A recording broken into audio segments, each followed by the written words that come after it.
L'avenir est loin. La marche en avant est pénible. La tâche immense et nos moyens bien misérables. Il y a des heures où la lassitude nous gagne. Dieu, notre ami, nous dit alors, en ces heures, arrête-toi pour prendre des forces. Ne t'obstine pas, tu ne fourniras qu'un travail médiocre. Pense au réconfort, fais une halte.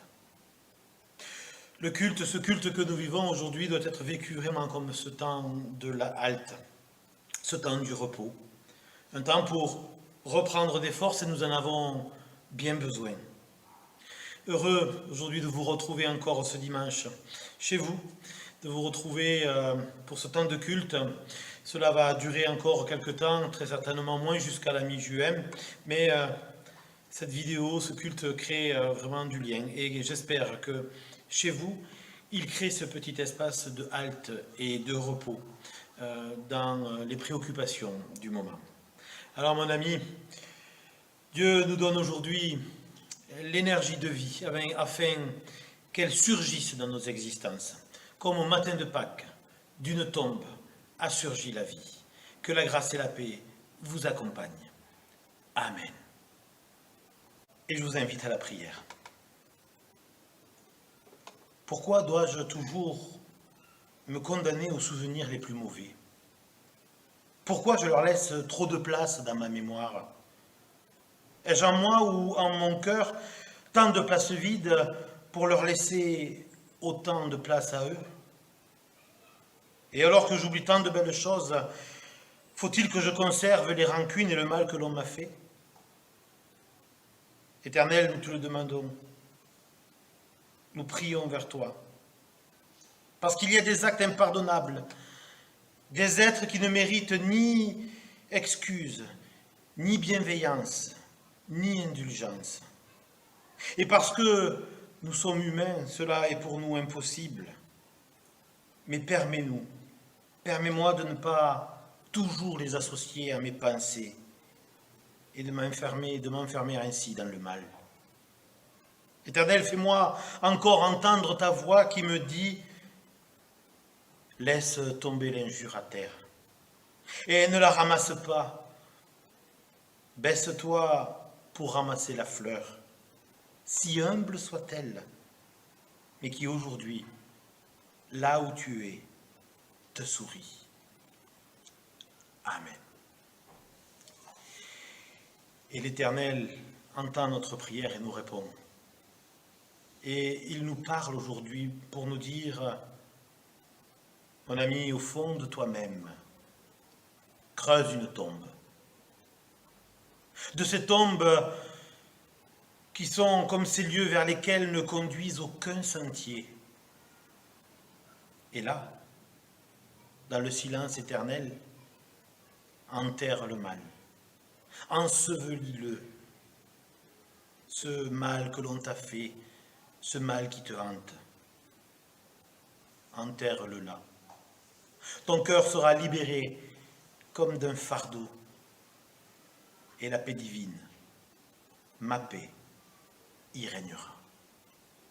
Je vous invite, amis, à chanter ou à écouter le cantique « J'ai soif de ta présence ». De ta présence, divin chef de ma foi, dans ma faiblesse immense, que ferais-je sans toi? Chaque jour, à chaque heure, oh j'ai besoin de toi. Viens Jésus et demeure auprès de moi. Chaque jour, à chaque heure, oh j'ai besoin de toi. Viens Jésus et demeure auprès de moi. Pendant les jours d'orage, d'obscurité, de froid, quand faiblit mon courage, que ferais-je sans toi? Chaque jour, à chaque heure, oh j'ai besoin de toi. Viens Jésus et demeure auprès de moi. Chaque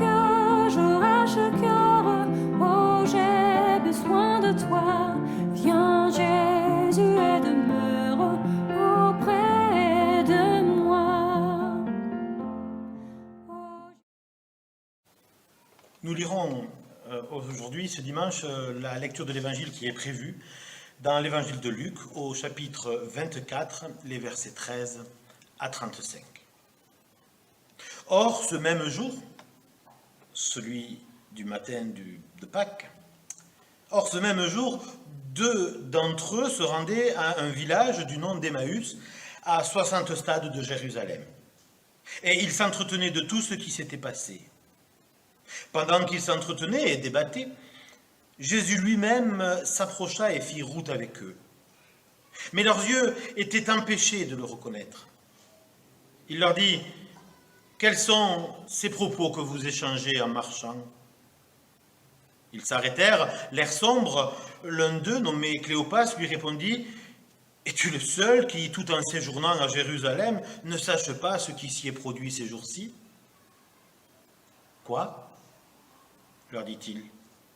Ils lui répondirent, « Ce qui concerne Jésus le Nazaréen, qui était un prophète puissant en œuvre et en parole devant Dieu et devant tout le peuple. Comment nos grands prêtres et nos chefs l'ont livré pour qu'il soit condamné à mort et l'ont crucifié. Nous espérions que ce serait lui qui apporterait la rédemption à Israël, mais avec tout cela, c'est aujourd'hui le 3e jour depuis que ces événements se sont produits. Il est vrai que quelques femmes d'entre nous nous ont stupéfiés. Elles se sont rendues de bon matin au tombeau et n'ayant pas trouvé son corps, elles sont venues dire qu'elles avaient eu une vision d'ange qui le disait vivant. Quelques-uns de ceux qui étaient avec nous sont allés au tombeau et ils ont trouvé les choses tout comme les femmes l'avaient dit, mais lui, ils ne l'ont pas vu. Alors il leur dit que vous êtes stupides. Comme votre cœur est lent à croire tout ce qu'ont dit les prophètes, le Christ ne devait-il pas souffrir de la sorte pour entrer dans sa gloire ? Et commençant par Moïse et par tous les prophètes, il leur fit l'interprétation de ce qui, dans toutes les Écritures, le concernait. Lorsqu'ils approchèrent du village où ils allaient, il parut vouloir aller plus loin. Mais ils le pressèrent en disant, « Reste avec nous, car le soir approche, le jour est déjà sur son déclin. » Il entra pour demeurer avec eux. Une fois installé à table avec eux, il prit le pain et prononça la bénédiction, puis il le rompit et le leur donna. Alors, leurs yeux s'ouvrirent et ils le reconnurent, mais il disparut de devant eux. Et ils se dirent l'un à l'autre, « Notre cœur ne brûlait-il pas en nous lorsqu'il nous parlait en chemin et nous ouvrait le sens des Écritures ?» Nous ne sommes pas encore le jour d'après. Le texte nous parle de ces 2 hommes qui, ce même jour, le jour où l'on a retrouvé la tombe vide, vont sur la route et ils s'entretiennent de tout ce qui s'est passé. Nous ne sommes pas encore au jour d'après. Nous ne sommes pas encore à ce jour d'après que nous attendons toutes et tous. Ce jour où notre liberté de circuler nous sera redonnée. Ce jour où ce sera un nouveau début pour notre vie. Oui, je parle bien de ce jour si important et à la fois sans réelle importance, qui sera le jour du déconfinement. Depuis le début de ce qu'il convient maintenant d'appeler la crise du coronavirus, nous espérons ce jour. Et nous espérons le temps où cette crise sera derrière nous. Nous espérons ce jour d'après. Mais voilà, nous n'y sommes pas encore. Alors, tout comme ces 2 pèlerins sur leur route, nous voilà embarqués nous aussi dans des discussions et des débats. Discussions et débats sur le pourquoi, sur le comment, discussions et débats sur les « il aurait fallu que » et bien sûr sur les « il faudra que », discussions et débats sur l'hier et sur le demain. Peut-être étaient-ce les mêmes discussions qu'avaient ces 2 hommes sur leur route. Ils auraient dû faire. Peut-être que ces 2 hommes se disent « oui, Jésus aurait dû appeler à la révolte, il aurait dû mobiliser le peuple, il aurait pu renverser le pouvoir des religieux et des Romains. Et puis les disciples, ils auraient dû ne pas ranger leur épée et frapper. frapper encore pour que le maître ne soit pas arrêté, ni condamné, ni mis à mort. Ils auraient dû ne pas venir à Jérusalem. C'était sans doute trop tôt, c'était trop dangereux, c'était trop inconscient. Et puis il faudra retrouver un leader, il faudra retrouver un autre homme comme lui. Oh, peut-être pas vraiment comme lui, pas tout à fait comme lui. Peut-être plus ambitieux, peut-être plus politique, peut-être moins pacifique, peut-être moins dans la parole, mais plus dans l'action. Et il faudra faire autrement, demain, quand ce sera le jour d'après. Du trop, du plus, du moins, du hier, du demain, et la route se poursuit entre regrets, remords et doux rêves.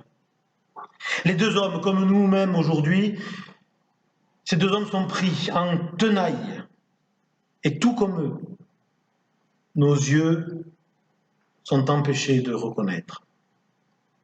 Dans le récit, Jésus rejoint les deux hommes sur leur route. Il les rejoint dans leur discussion et dans leur débat. Et comme pour les inviter à remettre tout cela en perspective, il les questionne sur les propos qu'ils échangent. Jésus ne vient pas avec ses réponses. Il pourrait pourtant dire qui il est, s'imposer à leur ignorance pour les convertir, les convaincre. Il pourrait les écraser de toute sa vérité. Mais il n'en fait rien. Et il vient simplement questionner ces deux hommes en route. Oui, il les invite à se questionner sur eux-mêmes. Non pas faire un inventaire des occasions ratées, des loupés, des bonnes idées qui n'ont pas été prises et des fausses bonnes idées qui ont sans doute réussi.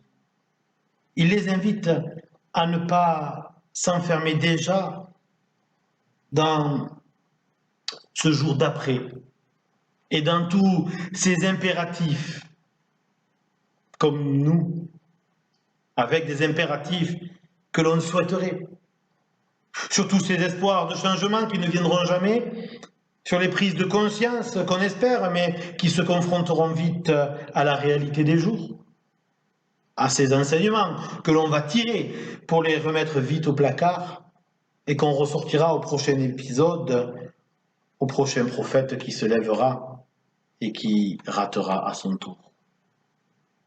Cet inventaire que font sans doute les pèlerins de cette route est le même inventaire que nous faisons nous aussi.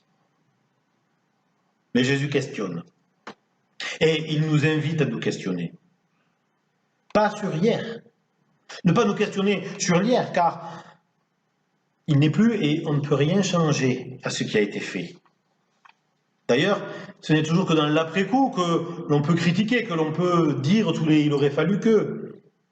Retenons bien cela. C'est toujours dans l'après-coup. C'est aujourd'hui que je peux dire on aurait dû faire plus de stock de masques, on aurait dû fermer l'aéroport beaucoup plus tôt, on aurait dû faire ceci ou faire cela. Mais quand le virus n'est pas d'actualité, on ne peut pas prévoir. Même si gouverner c'est prévoir, l'imprévisible n'est pas toujours prévisible. Retenons bien cela. Jésus nous invite à nous questionner donc, non pas sur notre hier, mais non plus sur notre demain, car ce demain est toujours incertain. Et à s'imaginer un demain déjà tracé, cela nous conduit inexorablement à de la déception.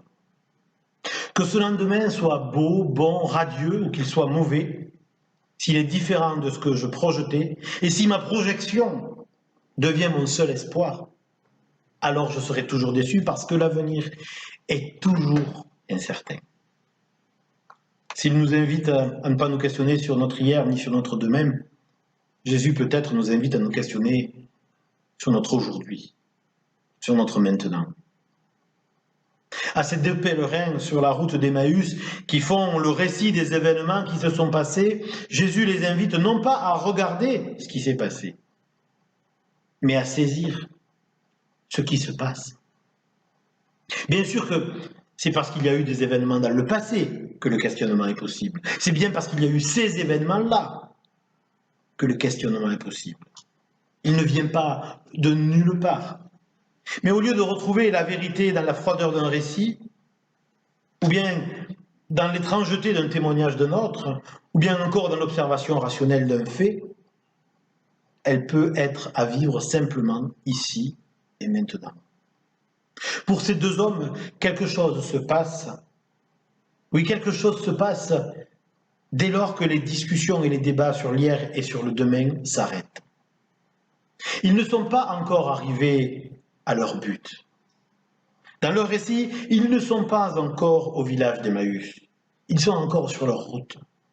Et peut-être que cette route est celle de la construction du croyant, du disciple. Sur cette route, il faut faire une pause. Il faut stopper la discussion, car vient le moment où elle n'éclaire plus, mais au contraire, où elle plonge dans l'obscurité. Ce moment qui ressemble au moment où le jour laisse la place à la nuit. Et c'est à ce moment-là que les disciples disent à Jésus, « Reste avec nous ». Ils ne lui demandent pas de continuer à parler, à expliquer, à prouver quoi que ce soit. Ils lui demandent simplement d'être là, de rester avec eux, dans leur ici, dans leur maintenant. Reste avec nous. Ne sois pas de notre passé et ne sois pas uniquement dans les souvenirs de demain. Reste avec nous, dans notre présent. Sois tout simplement avec nous. Dans nos discussions et débats d'aujourd'hui, dans nos préoccupations d'aujourd'hui, et particulièrement dans cette crise que nous traversons, nous devrions pouvoir trouver toute la force de cette prière, qui est aussi un appel. Reste avec nous. Cette crise, nous n'y sommes pas enfermés dedans. Nous avons à la traverser. Nous disons toujours traverser une crise, quelle que soit la crise d'ailleurs. Il faut la traverser, parce que c'est comme une route. Bientôt, nous en verrons la fin.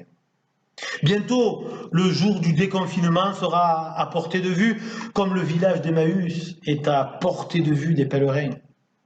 Mais que cela ne nous empêche pas de vivre l'ici et le maintenant. Et même plus, nous devrions pouvoir mettre tout cela en perspective et être capables de discerner dans ce qui se passe ce qui est vraiment important. Arriver à mettre les choses en perspective.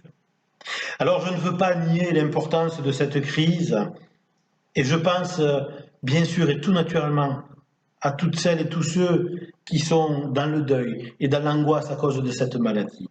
Je pense à ceux pour qui le confinement est difficile à vivre parce que la solitude est là, parce que la violence est là, parce que le manque d'espace est là.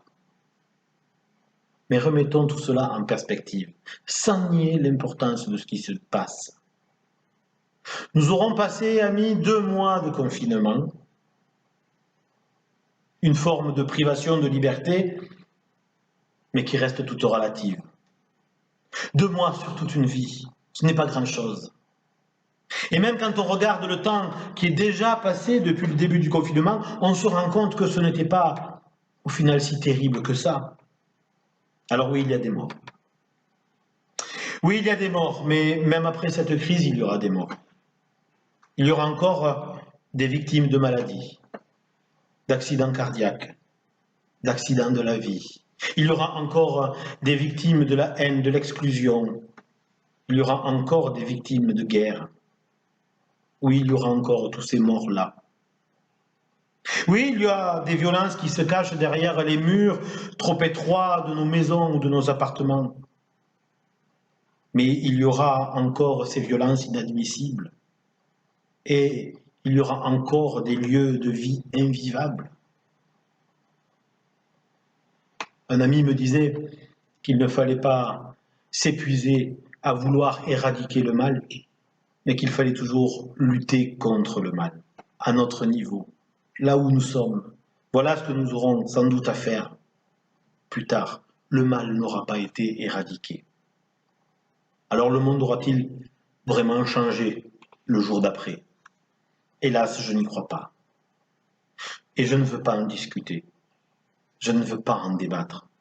car cela reviendrait à me plonger dans un passé qui ne peut pas être changé et dans un avenir que je ne maîtrise pas. Ce qui m'importe, c'est ce que je vis aujourd'hui. C'est ce que je vis de bon et c'est ce que je vis de mauvais. Ce que je vis de moins bon, peut-être. Et c'est ce que cela m'apporte dans mon aujourd'hui. Ce qui m'importe, c'est de trouver dans mon présent et dans ce qu'il y a de plus simple, la trace du vivant. Dans le récit, les deux hommes reconnaissent Jésus au moment où il coupe le pain. C'est un simple geste, un geste du quotidien. Il l'était hier et il l'est aujourd'hui. Y a-t-il, ami, quelque chose de plus simple et à la fois de plus symbolique que de couper du pain avec quelqu'un? Simple parce que nous pouvons le faire chaque jour. Symbolique parce que le pain, c'est la nourriture. Et partager la nourriture avec quelqu'un d'autre, c'est montrer qu'on partage sa vie, qu'on met en commun un moment de vie et ce qui est nécessaire à la vie. Partager le pain, c'est partager notre humanité au premier degré. Ce geste si simple est devenu un geste d'une grande importance dans la foi chrétienne. Et derrière ce morceau de pain partagé entre ces deux hommes et le ressuscité sur une route, c'est la scène que nous pouvons y voir. Et là aussi, nous questionner sur la scène de ce texte et sur la scène comme nous la vivons, nous invite à replacer au cœur de nos vies et de notre foi ce qui est essentiel. Le confinement nous a obligés à revoir, à revisiter nos pratiques. Ce culte vidéo en est la preuve et le résultat. Mais il y a des débats autour de ces pratiques nouvelles, et notamment autour de la scène. À Pâques, nous avons vécu un temps de scène à distance, un temps de communion sans être un temps ensemble. Et j'ai entendu des réflexions de certains de mes collègues. Il y a ceux pour qui la scène est si importante qu'il est impensable de la célébrer comme nous l'avons fait. Pourquoi? Ils le justifient par le fait qu'il est impossible de contrôler qui prend la scène. Et que selon la doctrine de Paul, qui est aussi la doctrine la plus orthodoxe de nos églises, la scène est réservée à ceux qui le méritent, ou plutôt à ceux qui en sont dignes. Elle est réservée aux seuls baptisés qui en sont dignes et qui confessent une foi juste par un respect d'une saine doctrine. Mais ne font-ils pas alors de la scène un rite qui s'apparente à ces discussions et à ces débats de nos deux pèlerins? Discussions stériles, ou plutôt mortes par absence de vie. Nous avons bien vu dans ce temps que l'obligation de ne pas nous retrouver nous oblige à vivre les choses autrement. Nous aurions pu ne pas faire la scène, nous aurions pu ne pas vivre ce moment. Nous aurions pu le rendre comme mort, en attendant de pouvoir le revivre ensemble. Mais vous voyez que nous avons réussi à le rendre vivant. Nous avons réussi à le continuer en le laissant vivant au cœur de notre foi. Oui, la pratique est différente. Oui, nous n'avions pas l'habitude de cela. Oui, cela est venu peut-être même nous déranger un peu parce que nos conceptions n'étaient pas vraiment celles-là. Mais pourtant, il y a eu un geste simple de partage de pain et de vin qui a rendu ce moment de scène aussi important que quand on se rencontre. Un authentique moment de partage et de communion. Dans ce geste aussi simple que nous avons pu vivre chacun et chacune chez nous. À ces collègues, à ces personnes qui pensent que la scène est réservée uniquement à ceux qui en sont dignes, quelque part donc à ceux qui le méritent, je leur demande, oublie-t-il que Jésus a partagé le repas avec 12 amis qui doutaient tous en se demandant si c'était eux qui allaient le trahir? Ils oublient que Jésus a partagé le repas avec celui-là même qui allait le trahir et qu'il a plongé la main avec lui dans le plat?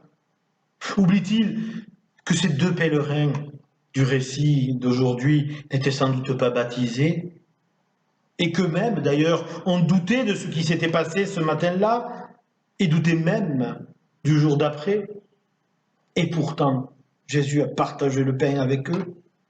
Oublie-t-il ses collègues qui enferment la foi dans des définitions, que c'est dans ce geste simple d'un repas improvisé à la nuit tombée que le Christ s'est révélé à ces deux hommes? Un autre de mes collègues écrivait à propos de la scène et justement de ces nouvelles pratiques. Il écrivait que parfois il lui était arrivé de se retrouver dans la sacristie avant le culte avec un conseiller et de préparer ensemble, tous les deux, la scène, ouvrant une bouteille de vin et coupant des petits morceaux de pain, les préparant dans un panier. Et il écrivait qu'il y avait sans doute là, avec ce conseiller, un moment de communion beaucoup plus fort que ce qui allait être vécu durant le rite au moment du culte. Oui, c'est peut-être ça qu'il faut que l'on retrouve, la force des gestes simples, mais qui disent cette humanité profonde et qui viennent nous rappeler aussi cet amour de Dieu pour nous, qui viennent nous rappeler l'importance d'être pleinement humain et de pouvoir le partager avec les autres.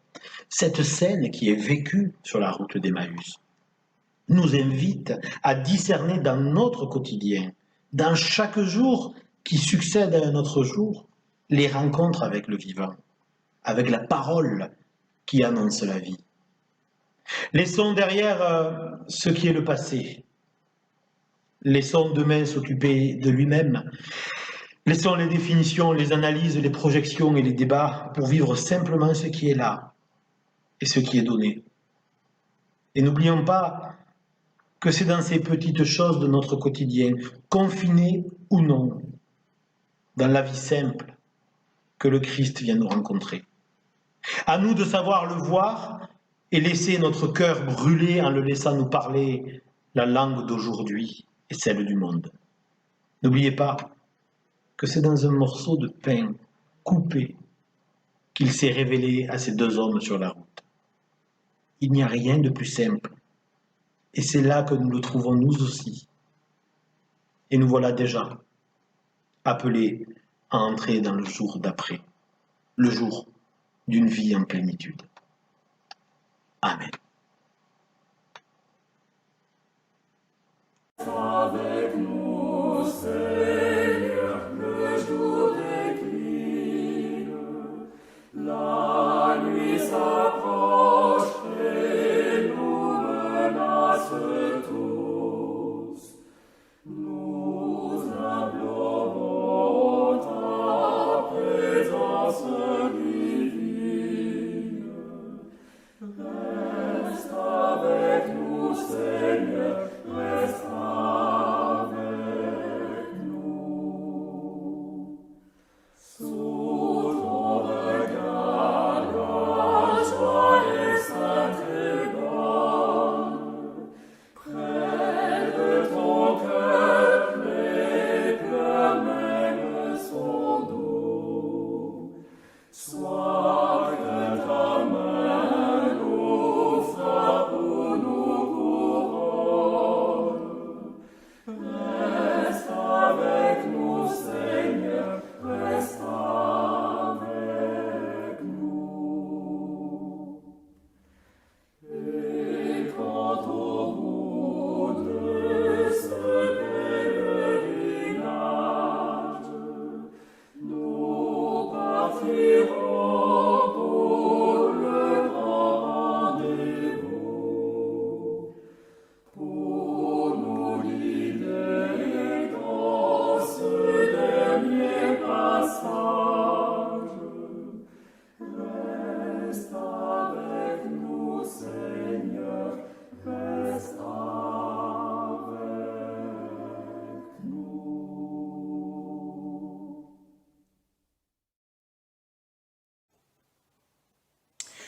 Je vous invite à confesser notre foi. J'espère en toi. Non pas uniquement jusqu'au 3e jour, jusqu'à l'aurore de Pâques, mais jusqu'à la fin des siècles. Car ton jour viendra, cela me suffit. C'est mon calme dans l'inquiétude, ma lumière dans la nuit, ma consolation dans les misères et les défaites. J'ai été conduit à toi par la fleur des champs, l'étoile dans le ciel, par la voix des prophètes et de l'Évangile, par la clarté qui est dans l'ombre des plus humbles, comme au front des héros et des justes. Mais tu n'as plus besoin de témoins désormais, ni de preuves nouvelles. C'est en toi seul que je crois et que je veux être avec toi pour la vie, la mort et l'éternité. Amen. Frères et sœurs, quelques annonces maintenant très rapides. Nous continuerons ces cultes vidéo jusqu'à ce que nous puissions nous réunir de nouveau dans nos salles de culte. Il nous est annoncé sans doute une possibilité plutôt vers la mi-juin, fin juin. Nous n'oublions pas que nous aurons aussi, et c'est une disposition légale, nous aurons avant le mois de juillet, si possible, à tenir notre assemblée générale afin de pouvoir voter notre budget pour avoir un fonctionnement correct au niveau de notre Église, mais aussi pour pouvoir faire le point sur ce qui s'est passé toute l'année et sur les projets que nous pourrions et pourrons mener par la suite. Donc, dès que ce temps de confinement sera fini et que nous pourrons nous retrouver, nous mettrons en place sans doute cette Assemblée Générale et bien entendu, nous serons dans la joie pour le premier culte que nous pourrons célébrer ensemble. Nous pensons ce dimanche tout particulièrement à Salomé Roy et à sa famille. Salomé vient de perdre cette semaine un de ses neveux à Paris. Il avait 31 ans. Il allait bientôt être papa et cela, bien sûr, rajoute de la douleur à la douleur. Salomé, nous pensons beaucoup à vous, à votre famille. Toutes nos prières vont vers vous. Que l'Éternel puisse vous accompagner. N'hésitez pas, frères et sœurs, à nous transmettre vos messages via le mail ou par téléphone et nous diffuserons largement dès que nous les recevrons. Je vous invite à la prière. Ô Dieu, ton visage de Père me sauve de la face indéchiffrable des fatalités les plus noires. Ne me laisse pas me perdre face à l'incompréhension, l'incohérence, la brutalité et l'injustice des humains et des choses. Mets dans mon cœur ta lumière si familière. Donne-moi ta paix malgré le chaos où je me débat. Fais-moi comprendre que le désordre vient du regard que je porte sur les choses. Et de là où je me trouve, tout semble embrouillé, mais avec ton regard m'apparaît l'harmonie. Oui, à ma hauteur, tout est embrouillé. Sauve-moi du désordre de ma pensée. Et ensemble, nous te disons, notre Père qui es aux cieux, que ton nom soit sanctifié, que ton règne vienne, que ta volonté soit faite sur la terre comme au ciel. Donne-nous aujourd'hui notre pain de ce jour. Pardonne-nous nos offenses, comme nous pardonnons aussi à ceux qui nous ont offensés, et ne nous laisse pas entrer en tentation, mais délivre-nous du mal, car c'est à toi qu'appartiennent le règne, la puissance et la gloire, au siècle des siècles. Amen. Voilà, frères et sœurs, nous arrivons au terme de ce culte. Nous allons recevoir la bénédiction, mais recevons d'abord ces paroles comme une parole d'envoi. J'ai connu la solitude, jamais l'abandon. Toujours est venu sur les routes les plus escarpées, cheminer auprès de moi un inconnu d'une bonté sans limite. Il était fort dans la tempête, tendre dans la peine, vigilant au moment de me laisser aller. Je n'ai livré aucune bataille sans qu'il soit à mes côtés. Nous sommes allés ensemble partout à travers la vie. Dans les jours lumineux, il partageait ma joie. Dans les jours tristes, il était mon réconfort. Quel est ce mystérieux ami? Je ne sais pas. Mais je le retrouve partout autour de moi, dans la prière la plus vive et le raisonnement le plus scientifique. Il est là où l'humain est. Il est là où l'humain est en recherche. Il est là. Et je l'appelle mon Dieu.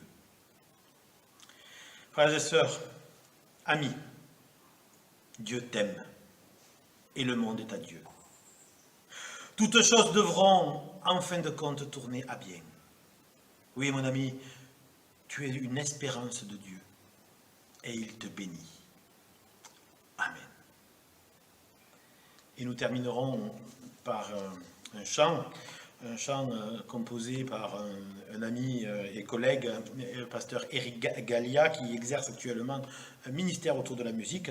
Voilà, je vous invite à l'écouter au moins ce chant jusqu'au bout. C'est un cantique nouveau, composé récemment. Écoutez-le jusqu'au bout, il va résonner très certainement avec nos paroles d'aujourd'hui. Et puis, nous essaierons un jour de le chanter quand nous nous retrouverons. Je vous souhaite à toutes et tous un bon dimanche, une bonne semaine, bon courage, et allez avec la force que Dieu vous donne.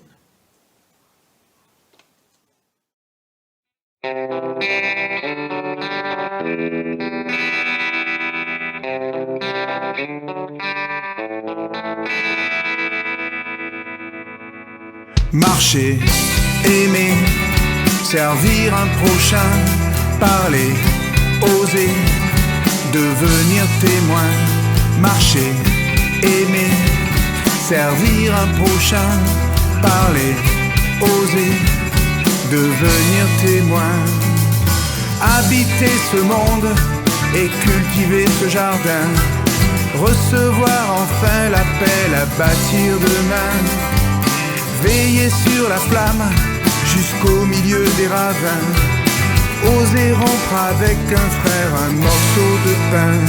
Marcher, aimer, servir un prochain, parler, oser, devenir témoin. Marcher, aimer, servir un prochain, parler, oser, devenir témoin. Résister sans armes, avec la force d'aimer, recevoir enfin la foi et la dignité. Protester sans haine, défendre la liberté, accueillir les différentes sources d'unité. Marcher, aimer, servir un prochain, parler, oser, devenir témoin. Marcher, aimer, servir un prochain, parler, oser, devenir témoin. Prier un Seigneur et reconnaître un Sauveur, recevoir le plaisir d'une vie apaisée, soigner les malades, visiter les prisonniers, être les témoins d'une vie ressuscitée. Marcher, aimer, servir un prochain, parler, oser, devenir témoin. Marcher, aimer, servir un prochain, parler, oser, devenir témoin. Préserver la vie, renaître d'humilité, refuser l'illusion d'une terre sans fin, rejeter les peurs des gardiens de vérité, restaurer les brèches et préparer les chemins. Marcher, aimer, servir un prochain, parler, oser, devenir témoin.